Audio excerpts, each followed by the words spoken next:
We are back for day 2 of Finnish Brutality, another 4 stages. We're going to start with Escape from Tarkov, where we are shooting from the back of a moving Sisu armored truck. This is actually Bloke on the range, to give you a little bit of an idea what this truck is, because in my match video, well, you can't really see much of what the vehicle is. So the stage starts with you on the truck, and it backs up to the head of the range. So I'm doing a little bit of pretend air gunning here on the way up. It was a little warmer this day than it was the previous. I am wearing long pants this time with some merino wool long underwear and layering up. Frankly, Varusteleka's gear is fantastic for this sort of weather. Lots of wool, lots of layers.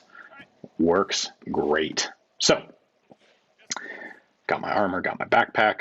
The rifle begins staged on the truck. I am going to start staged at the very end of the range. Note the 2 rifle targets there. That's what we'll be shooting at the whole time.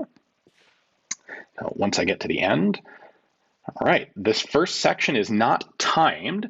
You run to the truck, jump on the truck, load your rifle up, tell the driver to go, and then as the truck gets moving, you have to shoot at those 2 steel plates. You get 1 shot per, so you get 1 shot at the left one, then you have to switch to the right one, and so on and so forth, back and forth. Go, go, go!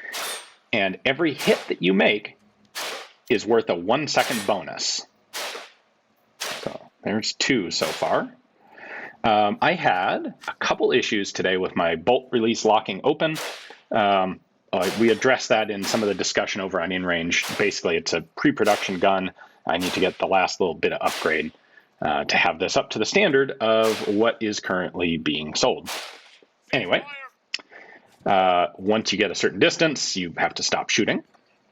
The truck will go to the finish line, and when it stops, the RO starts the timer right here, almost, and boom, there goes the timer. Jump off the truck, and you have to make 1 hit on each of those plates from under the car. Nice and easy. And then you have to make another hit on each one through this car. A little more time to get in position here.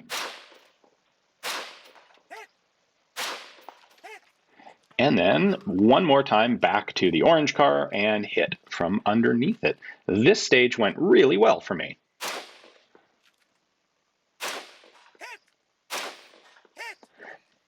The rifle's light enough that it was reasonably effective to make those moving target hits. And all right, on to our next stage, Casevac or Casevac.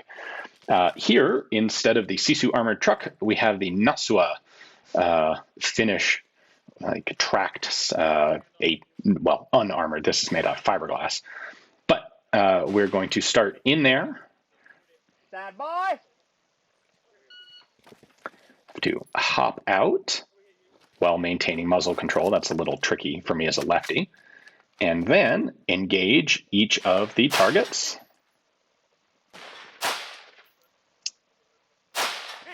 Two hits each on the 3 targets. Same sort of deal as you saw yesterday. No double taps. So 1, 2, 3, back to number 1, 2, and 3 again. Now we're going to run from our little tracked vehicle over to this wrecked car. Repeat the same hits. And then after making these hits, yeah, there's another lock open. Oops.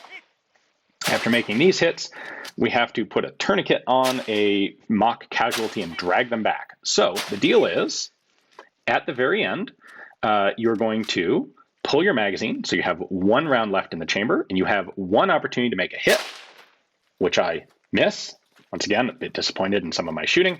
Once you make that shot, you know conclusively that the rifle is safe and completely empty. And so at that point, the 180 no longer applies. You don't have to worry about where the muzzle's pointing. So you can throw the rifle on your back. I go ahead and get this guy tourniqueted up. This dummy weighs about 120 pounds. So it's an attempt to make, it's not quite okay.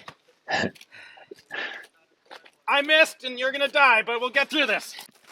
Not quite the weight of a full dude with gear, but it's still heavy enough to be awkward. And we have to carry him back and get him completely in the vehicle. But we will ignore the fact that I'm going to bend his hip joints backwards, as did most everyone, and get him stuffed in the vehicle. And then draw your pistol and engage a set of poppers. It's a little clumsy getting the pistol out of the holster there with all my other crap and the rifle. But once I do, these poppers go down pretty easily. Good. If it is, take 2 steps forward, unload and throw clear. This one really went pretty well. If clear, hammer down. It was a fun stage. It was cool to have the practical thing like the tourniquet on the clock. Thank you. Stoppages? The bolt's locking open on an empty magazine, which is an issue we had with the pre-production guns, which includes this one. The issue is the bolt's bouncing, the bolt's impacting the rear with enough energy that it bounces the bolt catch up sometimes. And I don't know why it's starting to do it now. It's a problem we already solved on the production guns, but I didn't upgrade this thing to current spec parts.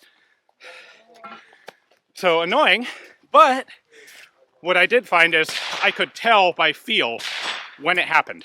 I was able to fix it very quickly because the feel of a shot when it locks open is different from when it cycles properly. So, frankly, that's something that's already taken care of. I just need the new part. And I'm more annoyed about not making the last shot. Oh. I think the dummy survived. Oh, I dislocated all of his joints in the process. Now the fun one. This is my favorite stage to actually shoot.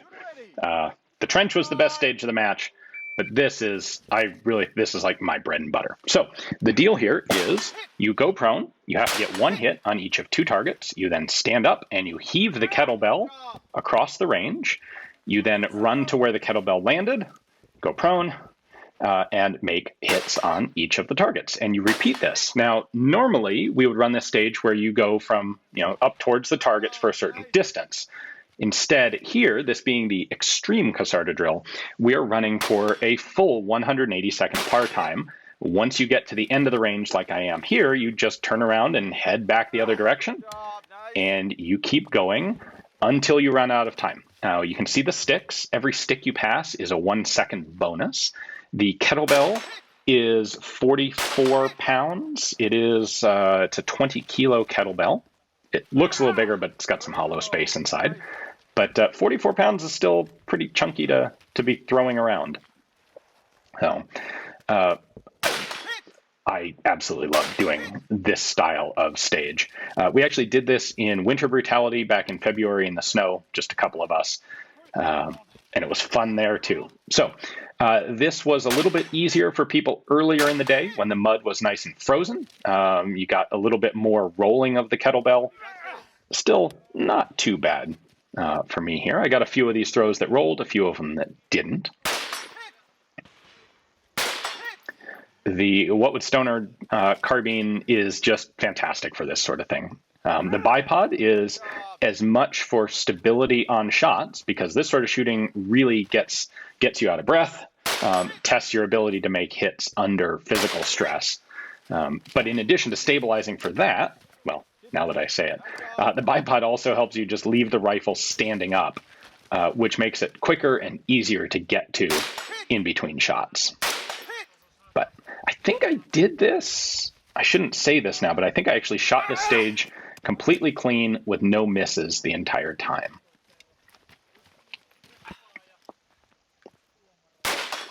The key here is, of course, throwing the kettlebell far. That will be my last one of those for the day. Throw the kettlebell far. Don't waste time. I don't think it really helps to give the kettlebell like a pre-swing up. I just pull it back between my legs and swing it out. And then the other key is get your sights quickly. When you go prone, get the sights, make the shot, get up, and keep going. And the longer you go into one of these stages, the more you feel like just staying prone and, oh, maybe I'll miss. Yeah, I did miss one there. Maybe I'll miss, and then I don't have to get up.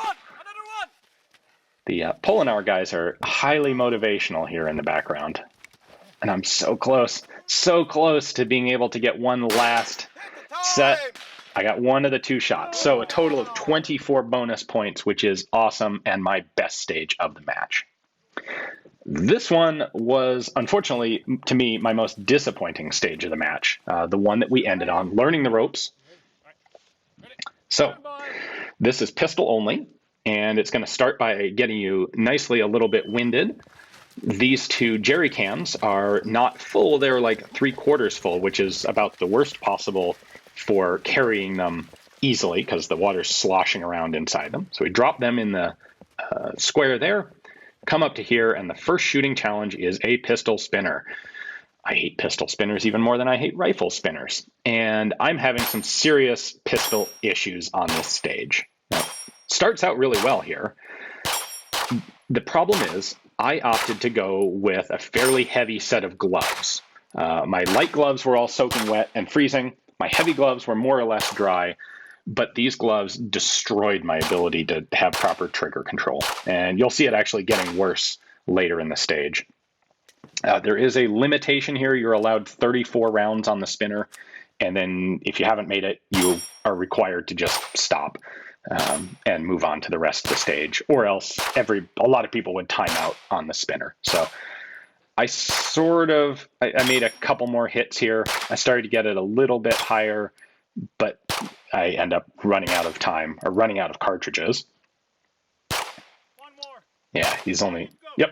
And now I've got to take off. So this is where the stage gets physically difficult. You're going to bring your pistol to this first table, set it down, and drag the rope with, I believe it is another 44-pound kettlebell, all the way over to you.